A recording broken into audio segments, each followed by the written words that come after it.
ಮತ್ತೆ ಡಿಲೇ ಆಗ್ತಾ ಇದೆ ಅಂತ ಕೆಲವು ಜಿಲ್ಲೆಗಳಲ್ಲಿ ಟೆಕ್ನಿಕಲ್ ಆಗ್ತಾ ಇದೆಯಾ ಅಥವಾ ಹಣನೇ ಇದೆಯಾ ಮೇಡಮ್? ಟೆಕ್ನಿಕಲಿ ಅಂತ ಅಲ್ಲ, ಏಪ್ರಿಲ್ದೆಲ್ಲ ಕ್ಲಿಯರ್ ಮಾಡಿದ್ದೀವಿ ನಾವೀಗ. ಇನ್ನು ಮೇ ಜೂನ್ದು ಅಂದರೆ ಮೇ ತಿಂಗಳದ್ದು ನಾವು ಮಾಡಬೇಕು. ನಮಗೆ ಪ್ರತಿ ತಿಂಗಳು ಫೈನಾನ್ಸ್ ಡಿಪಾರ್ಟ್ಮೆಂಟ್ನಿಂದ ಮುಂಚೆ ಒಂದೆರಡು ತಿಂಗಳು ಹೆಚ್ಚು ಕಡಿಮೆ ಆಯಿತು, ಇಲ್ಲ ಅಂತ ಇಲ್ಲ. ಬಟ್ ಈಗ ರೆಗ್ಯುಲರ್ ಆಗಿ ಫೈನಾನ್ಸ್ ಡಿಪಾರ್ಟ್ಮೆಂಟ್ನಿಂದ ನಮ್ಮ ಇಲಾಖೆಗೆ ಹಣ ಬಿಡುಗಡೆ ಆಗ್ತಾಯಿದೆ. ತಮಗೂ ಎಲ್ಲರಿಗೂ ಗೊತ್ತಿದೆ. ಈಗ ಡೈರೆಕ್ಟಾಗಿ ನಮ್ಮ ಇಲಾಖೆಯಿಂದ ಬೆನಿಫಿಷರಿಗೆ ಹೋಗ್ತಾಯಿತ್ತು. ಈಗ ಒಂಚೂರು ತಾಲೂಕ್ ಪಂಚಾಯತ್, ಜಿಲ್ಲಾ ಪಂಚಾಯತಿ ಸ್ವಲ್ಪ ಸುತ್ತಾಡ್ಕೊಂಡು ಬರಬೇಕಾಗಿದೆ, ತಮಗೆಲ್ಲ ಗೊತ್ತು.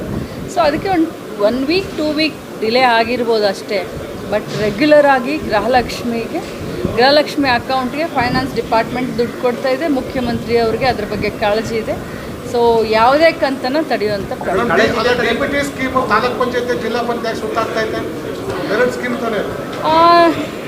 ಅದ್ರ ಬಗ್ಗೆ ಮಾತಾಡ್ತೀನಿ ನಿಮಗೆ. ಯಾಕಂತಂದರೆ ಇಂತಿಷ್ಟು ಖರ್ಚನ್ನ ನಾವು ಜಿಲ್ಲಾ ಪಂಚಾಯತಿ ಮುಖಾಂತರ, ತಾಲೂಕ್ ಪಂಚಾಯತಿ ಮುಖಾಂತರ ಮಾಡಬೇಕು ಅಂತ ಹೇಳಿ ಕೇಂದ್ರ ಸರ್ಕಾರದ ಒಂದು ಸುತ್ತೋಲೆ ಇದೆ.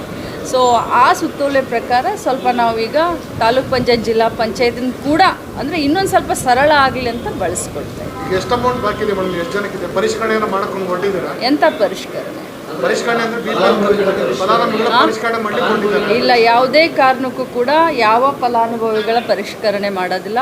ಇದು ನಿರಂತರವಾಗಿ, ಅಂದರೆ ನಾವು ಕಟ್ ಆಫ್ ಡೇಟ್ ಯಾವುದೂ ಕೊಡಲಿಲ್ಲ. ಇದು ನಿರಂತರವಾಗಿ ಗೃಹಲಕ್ಷ್ಮಿ ಆ್ಯಡ್ ಹಾಕ್ಕೊಂಡೇ ಇದೆ. ಪ್ರತಿ ತಿಂಗಳು 15,000, 20,000, 30,000 ಗೃಹಲಕ್ಷ್ಮಿಗಳು ಪ್ರತಿ ತಿಂಗಳು ಜಾಸ್ತಿ ಆಗ್ತಾ ಇದ್ದಾರೆ.